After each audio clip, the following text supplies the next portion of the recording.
Hello ladies and gentlemen, and welcome back to Georg Mack Plays the Classics.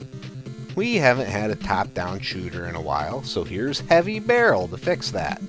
Terrorists have seized a nuclear weapons site, and it's up to you to single-handedly destroy the enemy before they can launch the missiles. Shoot your way through 7 levels in your quest to save the world. Along the way, assemble the titular Heavy Barrel for ultimate firepower.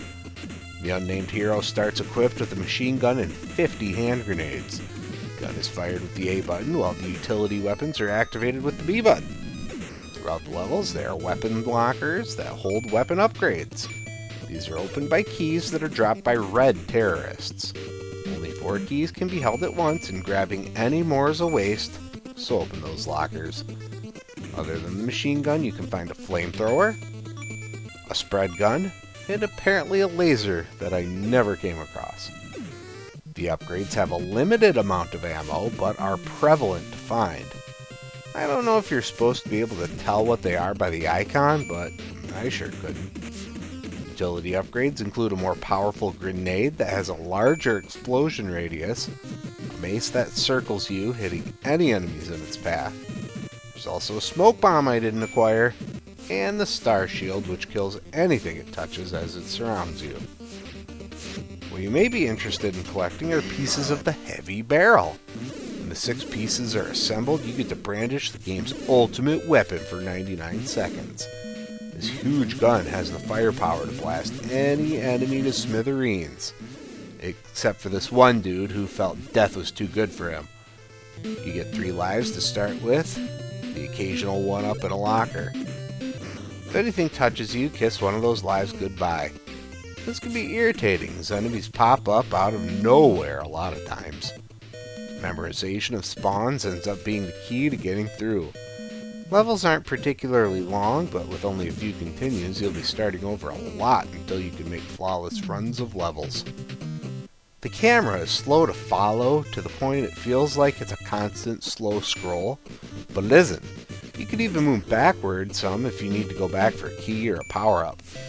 Many enemies utilize explosions of the powered-up grenade, and these make it difficult to navigate the screen. Bosses are found at the end of each level.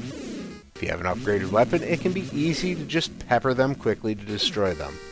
Otherwise, you need to be able to dodge attacks. The final boss was cheap, with 2 missiles and robotic arms that seek you out.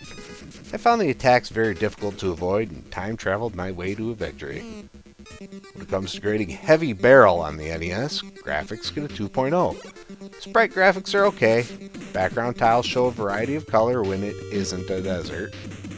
Sound gets a 2.5. The music is fine and the sound effects aren't overpowering. Gameplay gets a 2.0. Not being able to tell what the different pickups are going to be is a weird design choice. The player moves around the screen with little fluidity. Difficulty gets a 2.0. Difficulty relies on not knowing what's coming or what ability the enemies have. Once you have levels memorized, difficulty comes from awkward movements. Fun factor gets a 2.5. It's more fun than Commando or any of the Ikari Warrior games, so there's that.